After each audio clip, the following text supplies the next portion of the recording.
보아스가 룻에게 이르되 내 딸아 들으라. 이삭을 주우러 다른 밭으로 가지 말며 여기서 떠나지 말고 나의 소녀들과 함께 있으라. 그들이 베는 밭을 보고 그들을 따르라. 내가 그 소년들에게 명령하여 너를 건드리지 말라 하였느니라. 목이 마르거든 그릇에 가서 소년들이 길어온 것을 마실지니라 하는지라. 룻이 엎드려 얼굴을 땅에 대고 절하며 그에게 이르되 나는 이방 여인이거늘 당신이 어찌하여 내게 은혜를 베푸시며 나를 돌보시나이까. 하니 보아스가 그에게 대답하여 이르되 내 남편이 죽은 후로 내가 시어머니에게 행한 모든 것과 네 부모와 고국을 떠나 전에 알지 못하던 백성에게로 온 일이 내게 분명히 알려졌느니라. 여호와께서 내가 행한 일에 보답하시기를 원하며 이스라엘의 하나님 여호와께서 그의 날개 아래에 보호를 받으러 온 내게 온전한 상 주시기를 원하노라. 내 주여, 내가 당신께 은혜 입기를 원하나이다. 나는 당신의 하녀 중에 하나와도 같지 못하오나 당신이 이 하녀를 위로하시고 마음을 기쁘게 하는 말씀을 하셨나이다. 하니라. 식사할 때 보아스가 룻에게 이르되 이리로 와서 떡을 먹으며 내 떡 조각을 초에 찍으라. 룻이 곡식 빼는 자 곁에 앉으니 그가 볶은 곡식을 주매 룻이 배불리 먹고 남았더라. 룻이 이삭을 주우러 일어날 때 보아스가 자기 소년들에게 명령하여 이르되 그에게 곡식단 사이에서 줍게 하고 책망하지 말며 또 그를 위하여 곡식 다발에서 조금씩 뽑아버려서 그에게 줍게 하고 꾸짖지 말라 하니라. 룻이 나오미와 함께 이제 베들레헴으로 돌아오게 됩니다. 베들레헴으로 돌아와서 룻이 은혜의 새 아침을 맞이하게 됩니다. 은혜의 새 아침.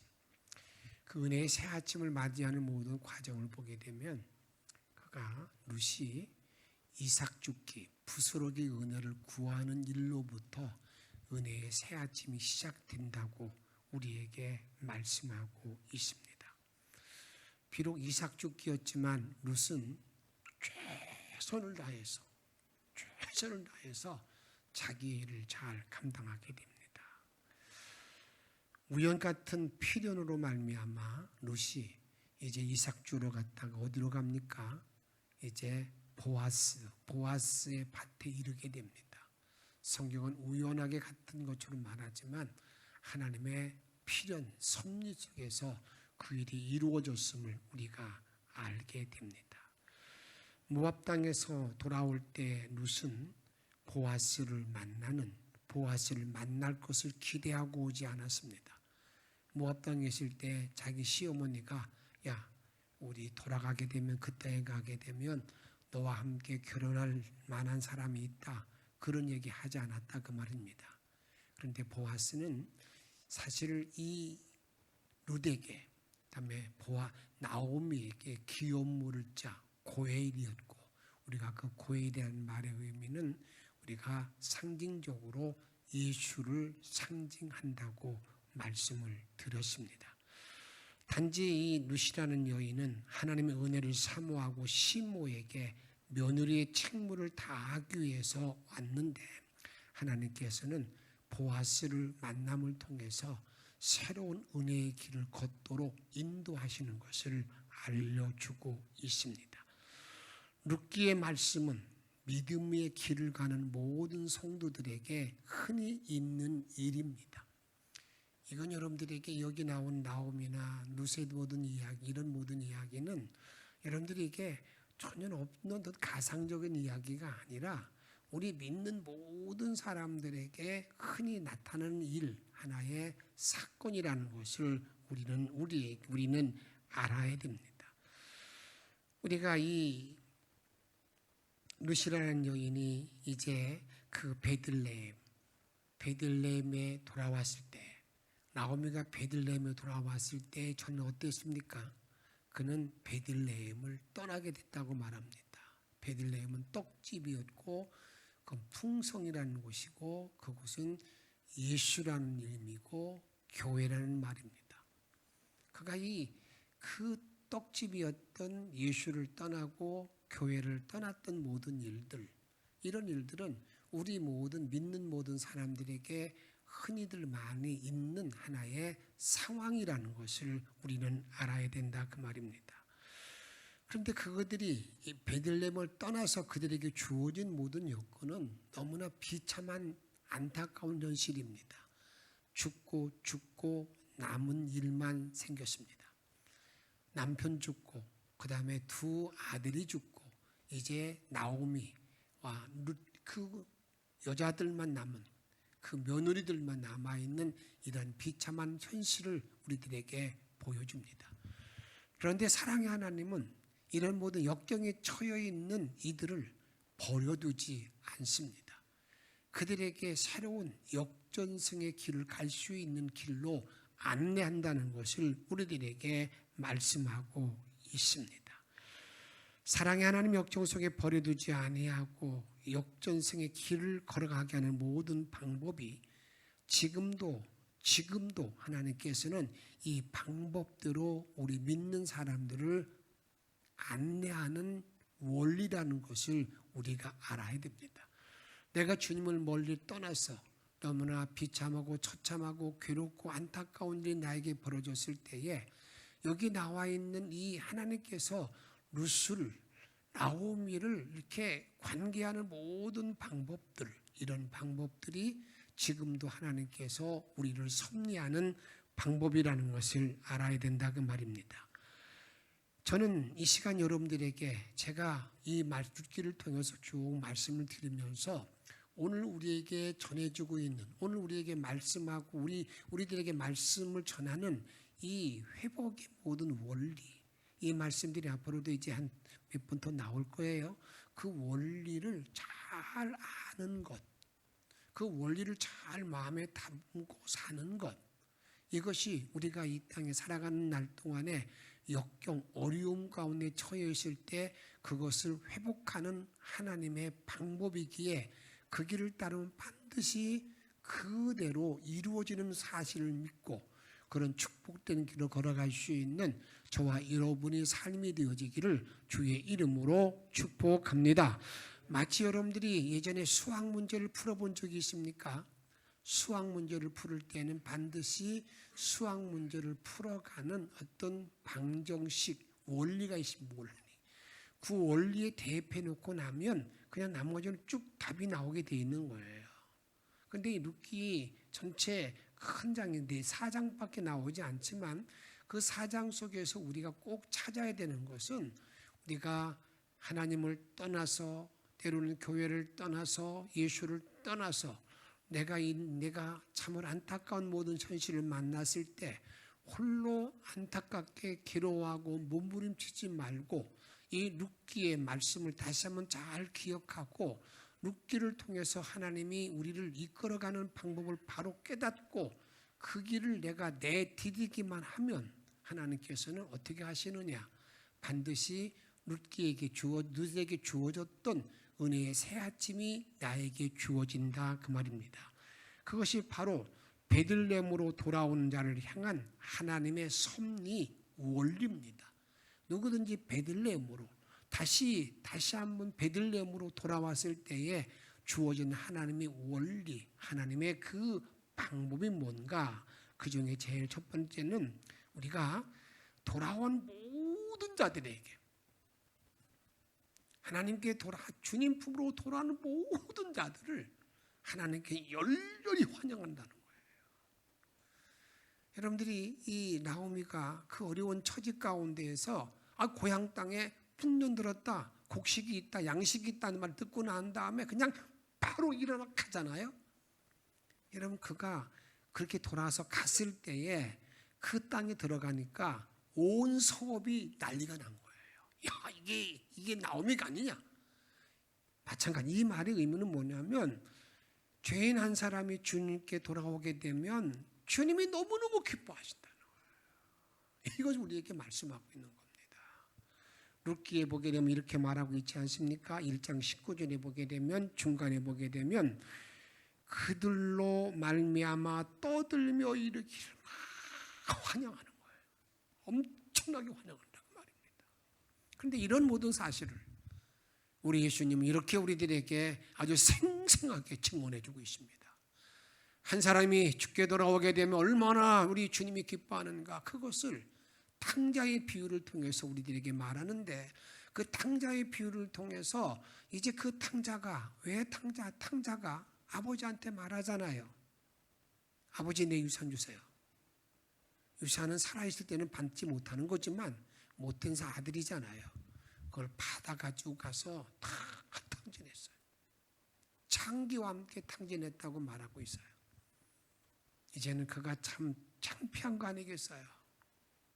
자기는 뭔가 할 줄 알았는데 다 날려버렸으니까 이제 돌아갈 수도 없고, 여기서 배고파 어쩔 줄 모를 때 쥐엄나무 열매를 먹으며 살아가는 그런 동안에 그가 몇 번의 결단하다가 어떤 마음을 갖습니까? 내가 이제 아버지 집에 가야 되겠다. 아버지 품으로 돌아가야 되겠다. 성경이 이렇게 말합니다. 누가복음 15장 20절 말씀 읽습니다. 시작. 이에 일어나서 아버지로 돌아가니라. 아직도 거리가 먼데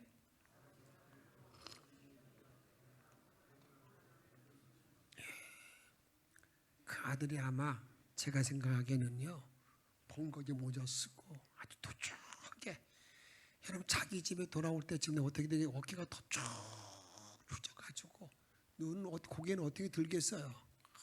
그래서 그냥 갖가지 생각이 많이. 그래서 얘는 그렇게 해서 자기 마을에 딱 돌아왔을 때 자기가 사는 고향 집에 돌아오는데 거리가 멀. 내 아버지가 딱 내 아들이구나.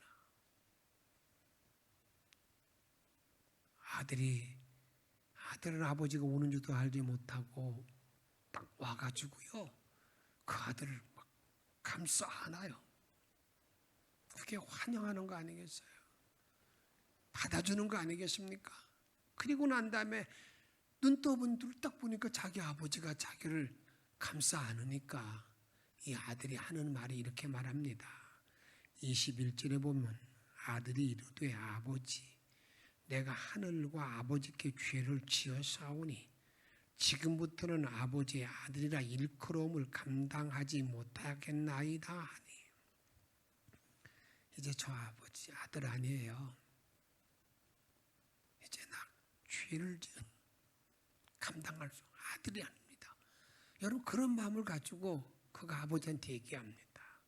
그럴 때 아버지는 22절에 보세요. 아버지는 종들에게 이르되 읽습니다. 제일 좋은 옷을 내어다가 입히고 손에 가락지를 끼우고. 여러분 이게 여러분 좀 상상이 됩니까?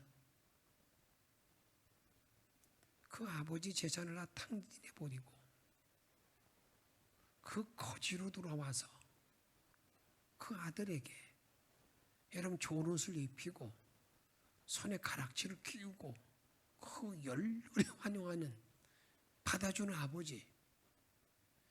여러분 이것이, 이 일이, 이게 뭐든 지금도 마찬가지 아니겠어요? 죄인이 주님에게 돌아왔을 때 우리 하나님은 그렇게 아버지의 심정을 가지고 받아주고 또 찬치한다는 거예요. 이게 주님께서 우리를 이렇게 기다리고 계시면서 돌아오는 모든 자들을 향해서 영접해 주시는 그 하나님의 마음을, 아버지의 마음을 우리에게 알려주고 있다 그 말입니다. 그러면서 이제는 그렇게 기다리는데 이 늦게 보게 되면 이게 돌아오니까 여러분 그 깜깜한 어두운 터널이 확 바뀌는 거예요. 확 바뀝니다. 어떻게 바뀌느냐? 이렇게 말합니다. 돌아오게 되니까 여러분들에게 보리 추수 때가 되었다라고 말합니다. 1장 22절에 보게 되면 그들이 보리 추수 시작할 때에 베들레헴에 이르렀더라 이렇게 말합니다. 여러분 보리 추수 때가 되었다고 말하는 그런 말의 의미는 이제 상황이 그 나오미와 룻에게 엄청나게 좋은 여건이 전개되는 것을 우리들에게 말씀하고 있다 그 말입니다.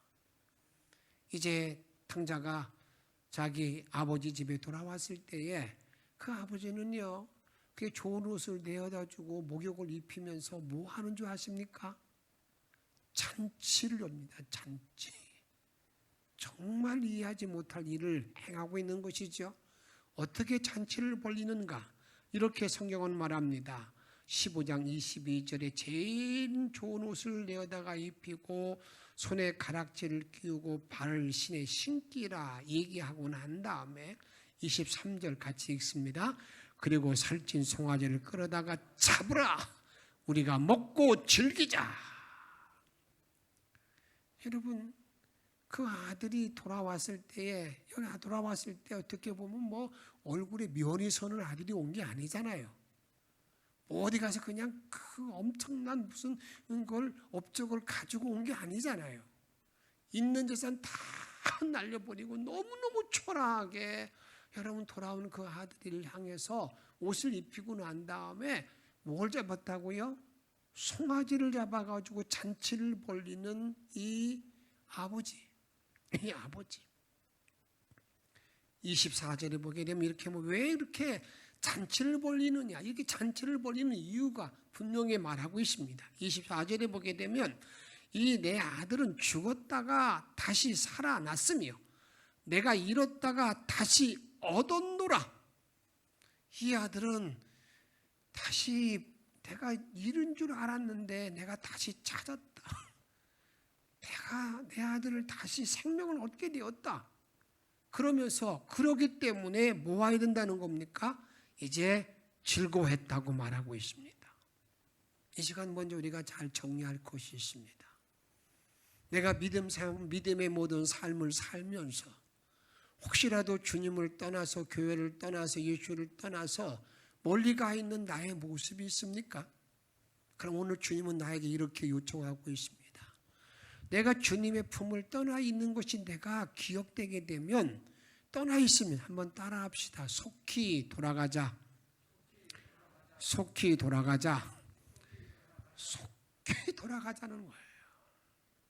이게 우리 주님이 기다린다는 겁니다. 이제 더 망설이지 말고 혹시라도 내가 주님께 뭐 매맞을까? 여기 보면 이 아버지 아케카는 탕자가 나는 아버지과 하나님과 아버지께 죄를 지었사오니 나를 맘대로 뭐 때리든지 뭐든지 하세요.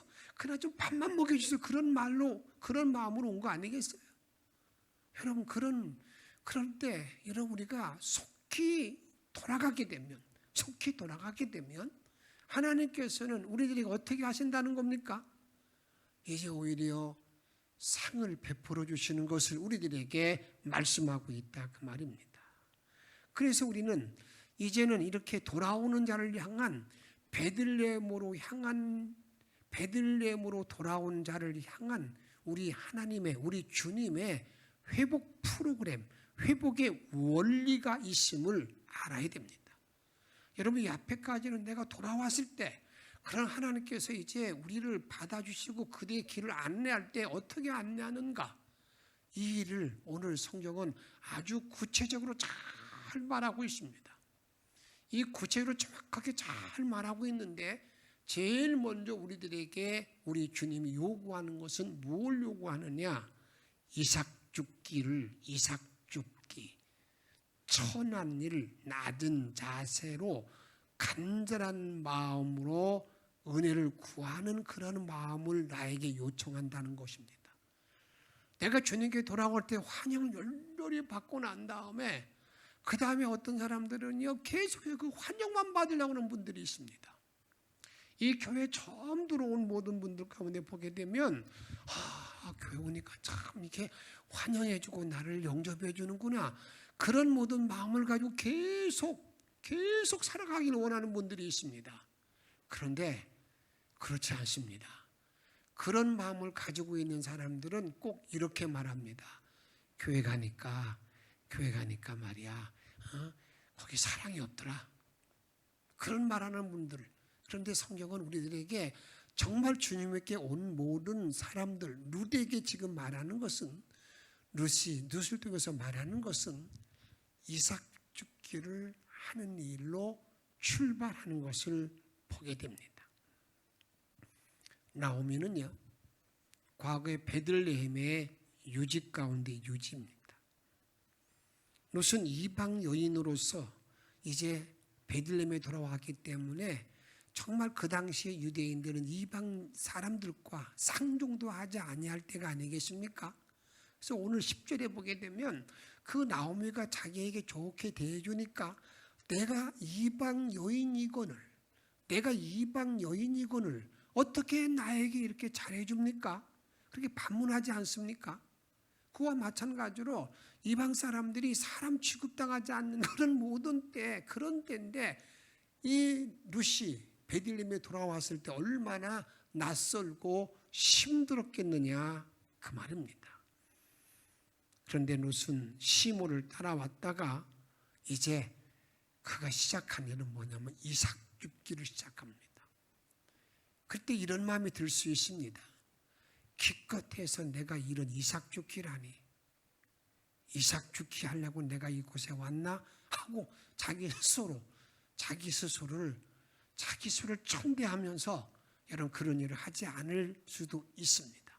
그런데 성경은 이렇게 말합니다. 룻이라는 여인이 이렇게 의뢰를 받고 그의 모든 삶에 새로운 길을 걸어가게 되는 모든 일이 어디 있겠는가? 그 이삭 줍기 하는 일을 한번 따라합시다. 자원해서 감당했다. 룻을 자원해서 2장 2절 말씀 같이 읽도록 하겠습니다. 모압 여인 룻이 나오미에게 이르되 원하건대 내가 밭으로 가서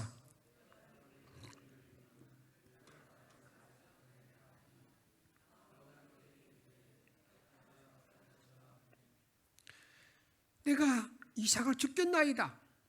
그때 여러분 나오미가 내 따라 가라. 나오미라는 인물은 여러분들이 이 구조상이 있었을 때에 이 목자 입장을 가지고 있는 사람이 나오미라 그랬어요. 내 따라 가서 주어라. 은혜를 허락받으라. 은혜를 받으라. 이렇게 가라고 하는 걸 보게 됩니다. 우리가 꼭 잊지 말 것이 있습니다. 내가 은혜 받는 모든 길을 걸어갈 때에 많은 분들은요, 한 번에 모든 걸 다 끝내려고 그래요. 한 번에. 그런데 절대 한 번에 회복하려고 하지 말고 제발 옛날 타령을 하지 마시기 바랍니다. 내가 옛날에 이런 일을 했는데 지금 내가 이런 일을 해? 아이고, 그거 창피해서 못하겠다. 그런 생각들을 다 버려야 된다 그 말이에요. 내가 새로운 아침, 새로운 은혜의 자리에 들어가기 위해서는 여러분 여기 이삭 줍기의 출발, 낮은 자세의 마음을 갖는 것, 이게 겸손의 마음인데 이 겸손의 마음을 가지고 나가는 것, 이게 너무나 중요한 일이다 그 말입니다. 정말 나 자신이 이삭 줍기에 낮은 자세로 나가게 되면 하나님은 그 사람에게 은혜 받을 준비가 다 되어 있다는 사실을 여러분 결코 잊지 마시기 바랍니다. 하나님은요, 정말 내가 이삭 줍기의 마음을 가지고 주 앞에서 은혜를 구하게 되면 그 사람이 반드시 그 사람에게 그 자에게 은혜를 가득 부어줄 준비를 다 기다리고 찾고 계시다는 사실을 우리는 알아야 된다 그 말입니다. 여러분 이방 여인이었던 수르보닉의 여인, 제가 앞에 잠시 언급했습니다만 수르보닉의 여인은 자기 딸이 흉한 귀신 들린 그러한 여인의 딸이 그런 여인이었습니다. 그 예수님께 와가지고요, 내 딸이 흉악한 귀신 들렸으니 고쳐주세요. 예수님 쳐다도 안 봅니다. 그냥 자기 길을 가는 거예요. 그때 뒤에서 너무너무 소리 지르니까 제자들이 와가지고 이렇게 말합니다. 라삐요, 선생님, 저 여자 아이고 시끄러워서 못 살겠어요. 시끄러워서 못 살겠다고. 좀 어떻게 처리 좀 해주세요. 처리해달라고. 여러분 그럴 때에 그 예수님께서 그 여인에게 뭐라고 말합니까? 나는 이스라엘 사람 외에는 보냄받지 못했다. 저 이방 여인 나 상관없다. 그러면서 그 다음 말이 또 뭐라고 말하냐면 자녀의 떡, 내가 이스라엘 사람들에게 줄 하나님의 말씀을 자녀의 떡을 저 개들에게 줄 수가 없다.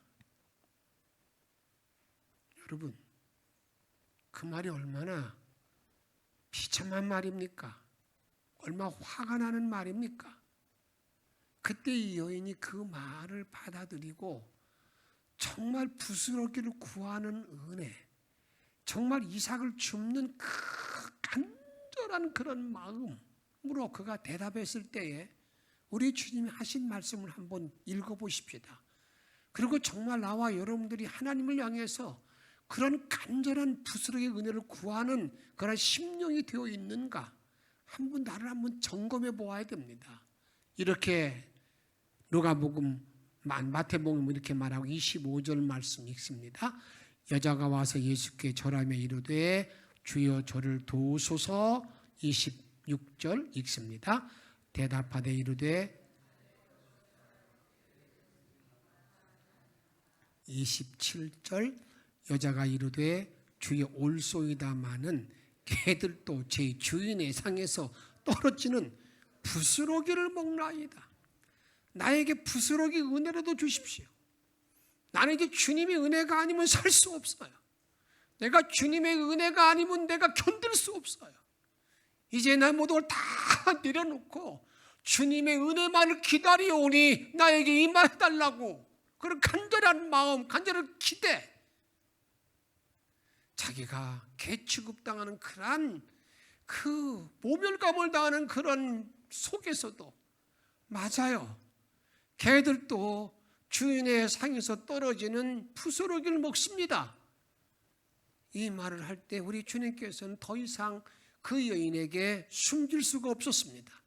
은혜 부어줄 모든 자리에서 여러분 멀리 가 있을 수가 없었습니다.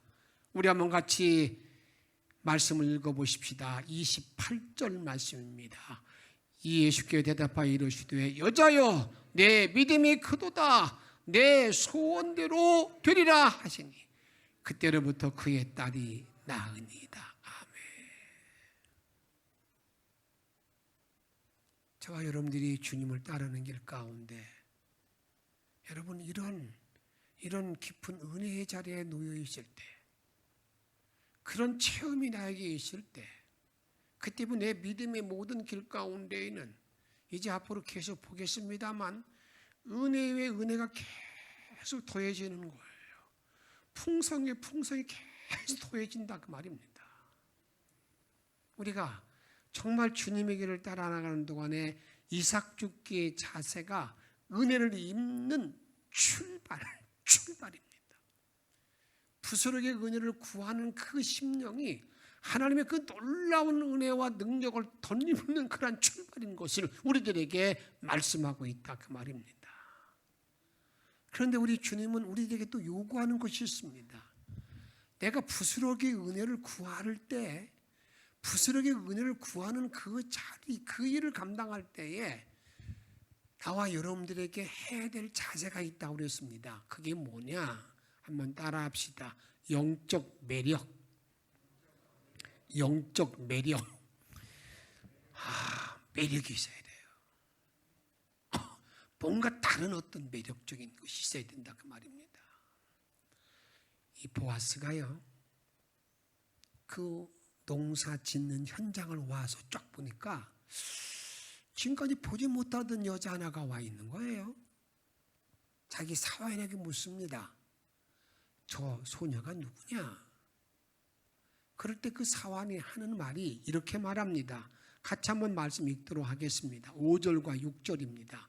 보아스가 베는 자들을 거느린 사원에게 이르되 이는 누구의 소녀냐 하니 베는 자를 거느린 사원이 대답하여 이르되 이는 나오미와 함께 모압 지방에서 돌아온 모압 소녀인데, 여기까지는 실상이에요. 이 사람은, 이 여자는요, 모압, 나오미와 함께 온 모압, 소녀인 여자인데, 근데 그 다음이 매력적인 것이 어디 있느냐? 야, 그 다음에 있는 7절 말씀 보게 되면 그의 말이, 그 룻의 말이 나로 베는 자를 따라 단 사이에서 이삭을 죽게 하소서 하였고, 같이 읽습니다. 아침부터 와서는 잠시 집에서 쉰 외에 지금까지 계속하는 중이니이다. 이 여자가요, 얼마나 열심인지요. 그냥 아침에 와서 잠시 이삭 죽겠다고 그러더니, 여러분 그냥 아이고 힘들어하고 못한다고는 간 게 아니라 잠시 쉰 거, 그 땅에 있는 오후 낮잠 자는 시간을 제외하고는 계속해서 하고 있습니다. 여러분, 이렇게 매력을 주고 감동을 준다고 말입니다. 사랑 여러분, 나의 모든 신앙생활 가운데에 나의 주님께 정말 내가 매력을 줄 수 있는 기도의 삶이 있습니까? 우리 주님이 나를 볼 때, 내가 기도할 때, 그래, 내가 저 이영원 목사를 도와주자면 안 되겠구나 하는 그런 매력적인 것이 있느냐, 그 말이에요. 내가 주 앞에 예배 드릴 때에 우리 주님이 찾으시는 예배자로서 내가 서 있느냐, 그 말이에요. 내가 주님 앞에 찬송을 부를 때에 여러분 다윗같이 허리춤이 흘러내린 줄도 모르고 그 열정적으로 주님을 찬양하는 그런 매력이 있느냐, 그 말입니다. 내가 정말 주님의 사랑을 입고 난 다음에 봉사할 때에 그냥 체면체례나 그냥 거칠애가 아니라 정말 우리 주님의 감동되는 그러한 헌신의 매력이 있느냐, 그 말입니다. 오늘 주님은 나와 여러분 그걸 보고 있다, 그 말이에요. 내가 매일의 모든 삶을 지나는 동안에 정말 우리 주님께 보여지는 매력이 있는가? 그러한 매력은요, 영적인 감동을 먹이는 것입니다. 정말 이런 주님께 향한 나의 매력이 있으면요, 영적 감동으로 다른 많은 사람들이 야, 저 사람 참 영적 감동을 먹이는 일이 주어진다, 그 말입니다. 그래서 오늘 뭐라고 말합니까? 품꾼들이요, 옆에 있는 일꾼들이요, 룻에 대해서 좋은 이야기 해주잖아요. 영적 감동이 됐기 때문에 그런 감동을 먹여야 된다, 그 말이에요. 내가 무슨 일을 할 때에 항상 이 감동 먹이는 일이 중요하다, 그 말입니다. 때로는 아내에게도, 남편에게도, 어떤 때는 목사에게도, 어떤 모든 성도들에게 감동을 먹이는, 감동 먹이는 일이, 나 감동 먹었어. 여러분, 이런 일, 오늘 이 룻이라는 여인은요, 잠시 쉰 외에는 계속 중. 야, 대단하다. 야, 대단한데. 아, 이거 쉽지 않은 일인데, 대단한데. 이런 감동 먹이는 걸 보게 된다, 그 말입니다. 근데 감동을 먹이는 모든 일들은요, 많은 분들이 오류가 어디서 나타나느냐, 큰 일이 주었을 때 그런 일에 감동을 먹이고자 애쓰고 노력합니다만, 우리 주님은 그렇게 말씀하고 있지 않습니다. 내가 작은 일에 이삭 죽기 작은 일에 감동을 먹일 때, 그때부터 새로운 삶, 새로운 은혜가 나에게 주어진다는 사실을 우리들에게 말씀하고 있다, 그 말입니다. 달란트의 비유를 통해서 뭘 말하고 있습니까? 주님은 이렇게 말합니다. 2달란트 남긴 자에게 말할 때에 착하고 충성된 종아, 내가 잘했다고 말하면서 5달란트 남긴 그 사람과 똑같이 축복해 주는 보게 된다, 그 말입니다. 내가 작은 일에 충성하는 그런 자리에 들어가는 게 중요하다, 그 말입니다. 그래서 하나님께서는요, 내가 정말 이삭 줍기에 영적 매력이 있고 감동 주는 일을 감당하게 되면, 그때 우리 주님은 그 사람을 정확하게 보호해 주십니다. 정확하게 보호합니다. 어떻게 보호하는가? 이렇게 보호합니다. 보아스가 룻에게 말합니다. 다른 밭으로 가지 마. 우리 밭에서 이 일꾼들을 따라다니면서 이삭을 주어라. 또 너 목마르면 우리 일꾼들이 길어다 놓은 물을 마셔라. 여러분, 이렇게 여러분들에게 그를 보호해 줍니다. 그 일뿐만이 아닙니다. 보아스가 소년들에게 말합니다. 이 여자 건들지 마, 건들지 마, 건들지 말라. 여러분, 정말 내가 이삭 주께 모든 일을 잘 감당하게 되면은요, 이렇게 철저하게 주님은 나를 보호하시고 더 풍성한 곳으로 인도한다는 사실을 우리들에게 말씀하고 있습니다. 2장 9절 말씀 읽도록 하겠습니다. 그들이 베는 밭을 보고 그들을 따르라. 내가 그 소년들에게 명령하여 너를 건드리지 말라 하였느니라. 목이 마르거든 그들에 가서 소년들이 마실지니라 하는지라. 철저하게 보호해 주시는 거예요. 저는 여러분을 축복합니다. 남은 정말 내가 이삭 주께 모든 그런 겸손한 자세로 은혜를 구하는 자에게 주시는 이 하나님의 놀라운 보호와 인도하심이 여러분 모든 삶 속에 계속 넘치기를 주의 이름으로 축복합니다. 그런데 이 감동을 먹이고 나니까 그다음에 놀라운 일이 벌어지게 됩니다. 하나님 마음에 하나님께 감동 주는 일을 감당하고 나니까 이 감동 주는 일을 감당하고 나니까 이제는 그 다음에 이제 전혀 생각할 수 없던 일이 이게 주어지게 됩니다. 그게 뭔지 아십니까? 식탁으로 초대받습니다. 식탁으로. 누구의 식탁으로? 보아스의 식탁으로. 예수님의 식탁으로 초대받는다 그 말입니다. 얼마나 축복된 일입니까? 얼마나 깜짝 놀랄 만한 일이냐 그 말입니다. 그런데 이제 앞으로 3장에 가서 보면 알겠지만 이제 여러분들에게 더 큰 일로 이제 일이 벌어지게 되죠. 식탁으로 초대받는다. 이것을 이렇게 말합니다. 14절에 보게 되면 식사할 때 보아스가 룻에게 이르되 이리로 와서 떡을 먹으며 초를 찌고, 그래서 여러분 그에게 그냥 곡식을 더 많이 주는 걸 보게 돼요. 식탁 초대. 근데 이렇게 식탁으로 초대받기 위해서는 먼저 하나 정리되어야 하는 것이 있습니다. 그게 뭔지 아십니까? 예수님의 식탁에 초대받는 자가 되기 위해서는요, 옛 남편이 먼저 죽어야 돼요. 그 영적으로 말하면 내가 지금까지 예수 믿기 전에 섬겼던 사단이 다 죽어야 가능한 일입니다. 이게 되어지지 않으면 절대로 주님의 식탁에 초대받을 수가 없습니다. 우리 주님의 식탁은 이렇게 말합니다. 내가 내 안에 거하고 먹고 마신다고 그랬는데, 이 식탁에 초대받기 위해서는 옛 주인이, 옛 사단이 죽어야 된다 그 말입니다.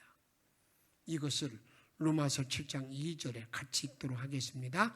남편이 있는 여인이 그 남편 생전에는 법으로 그에게 매임바 되나, 만일 그 남편이 죽으면 남편의 법에서 벗어나느니라. 남편의 법에서 벗어나야 가능한 일입니다. 이 룻이라는 여인이 여러분 이 보아스의 식탁에 초대받은 것도 똑같습니다. 남편이 죽은 후에 초대를 받는데, 이제 초대를 받음으로 말미암아서 어떤 일이 벌어지느냐, 그의 신분이 바뀌어지는 거예요. 사실 그렇지 않습니까? 이제 보아스의 식탁에 초대받음으로 말미암아서 이제 보아스와 대등 어떤 관계를 이루었다는 것을 우리들에게 말씀하고 있고, 그의 품위가 달라졌다 그 말입니다. 이렇게 성경은 말합니다. 룻기 2장 11절 말씀 보게 되면 보아스가 그에게 대답하여 이르되 내 남편이 죽은 후로 내가 시어머니에게 행한 모든 것과 내 부모와 고국에 떠나 전에 알지 못하던 백성에게로 온 일이 내게 분명히 알려졌느니라. 내 남편이 죽은 후에 내 시어머니에게 했던 모든 일을 다 알려졌다. 너희 품위가 이제 많은 사람들에게 인정받았다는 사실을 우리들에게 말씀하고 있다 그 말입니다. 이렇게 식탁에 초대받던 룻, 그런데 이제 우리가 이런 문제를 생각해 보아야 됩니다. 이제는 식탁에 초대받은 이 룻이 이 풍성한 은혜 받을 수 있는 배경이 뭘까? 다른 말로 말씀드린다면 룻이 풍성한 은혜를 받는 자세는 무엇일까? 이제 룻이라는 여인이 어떻게 해서 그 풍성한 은혜를 누릴 수 있는 그 자세가 무엇일까? 이 문제를 이제 오늘부터 이제 말씀을 다음 주까지 말씀드리고자 하는데 그 중에 제일 첫 번째는 이것입니다. 하나는 뭐냐? 그것은요, 정말 내가 겸손의 그릇이 준비될 때에 풍성한 은혜를 받을 수 있고 누릴 수가 있다 그 말입니다. 겸손한 은혜, 겸손한 은혜. 오늘 룻이라는 여인이 이렇게 말합니다. 2장 13절 상반절에 보게 되면 룻이 이르되 내 주여 내가 당신께 은혜 있기를 원하나이다. 이 은혜 있기를 간절히 바라는 겸손한 마음이 우리를 지배할 때, 내 삶이, 내 마음 자세가 정말 하나님의 은혜를 간절히 구할 때, 그때 뭐가 이루어지느냐? 은혜의 풍성 가운데 걸어갈 수가 있다 그 말입니다. 야고보 4장 6절에 같이 읽도록 하겠습니다. 그러나 더욱 큰 은혜를 주시나니 그러므로 일렀으되 하나님의 물리치시고 겸손한 자에게 은혜를 주신다 하였느니라. 아멘. 이 룻이 내가 은혜의 있기를 원하나이다, 내가 은혜의 있기를 원하나이다 하고 그렇게 간절히 구한 것처럼 정말 내가 겸손한 자세를 가진 자에게 하나님은 계속해서 더 큰 은혜를 계속 부으신다는 사실을 우리들에게 말씀하고 있습니다. 잠언 22장 4절에 보게 되면 겸손과 여호와를 경외함의 보상은 재물과 영광과 생명이라고 말하고 있습니다. 정말 내가 겸손한 자리에 놓여 있을 때, 정말 겸손으로 하나님 앞에 나아가는 모든 자들에게는 어떤 일이 주어진다고요? 재물과 영광과 다음에 생명이 주어진다고 말하고 있습니다. 이 시간 전 여러분을 축복합니다. 우리의 모든 삶은 나오미와 같이 떠날 수 있어요. 떠날 때가 있어요. 그런데 성경 우리에게 말합니다. 빨리 돌아오게 되면 더 큰 은혜의 아침이 나에게 주어져 있다는 사실을 말씀하는데, 어떻게 하면 그 은혜의 아침을 맞이할 수 있는가? 이 원리, 이 방정식, 공식을 정확히 아는 사람, 이런 사람들은요, 하나님의 은혜를 계속 누리며 살 수 있다는 사실을 기억하시고, 오늘 룻이라는 여인이 어떻게 그런 은혜를 받게 되었는가? 그릇이 뭔가? 제일 첫 번째는 겸손입니다. 다음 주에 계속 말씀드리면서 저는 우리 영천의 모든 성도들이 남은 모든 날 동안에 이 은혜의 풍성한 은혜에 빠져서 계속된 삶으로 승리하며 누리기를 주의 이름으로 축복합니다. 함께 찬양합니다. 197장 은혜가 풍성한 하나님은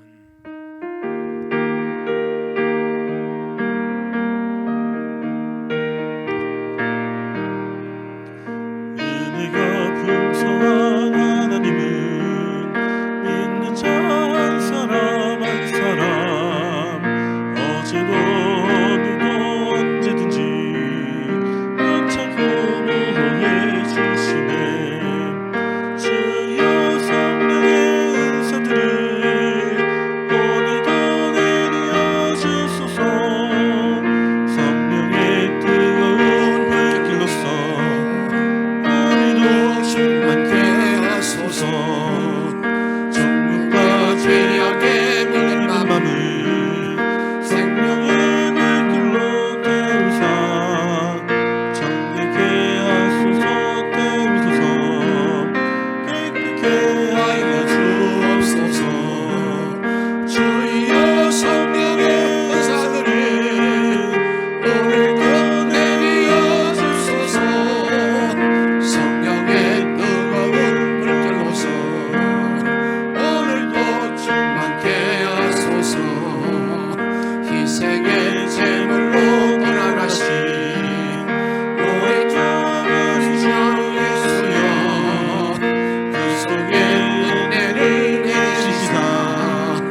주신 말씀을 기억하면서 기도하십시다.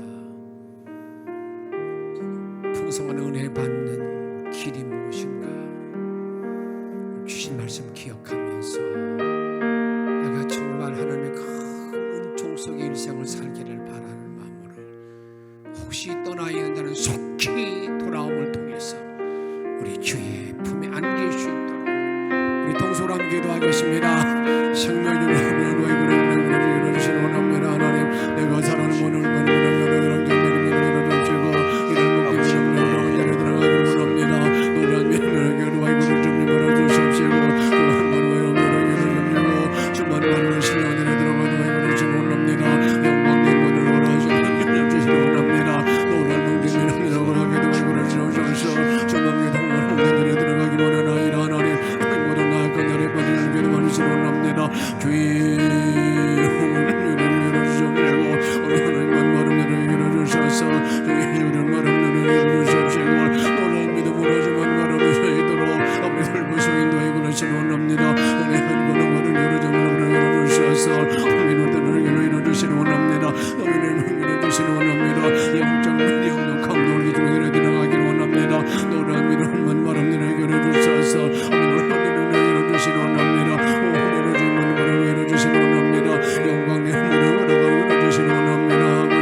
주옵소서.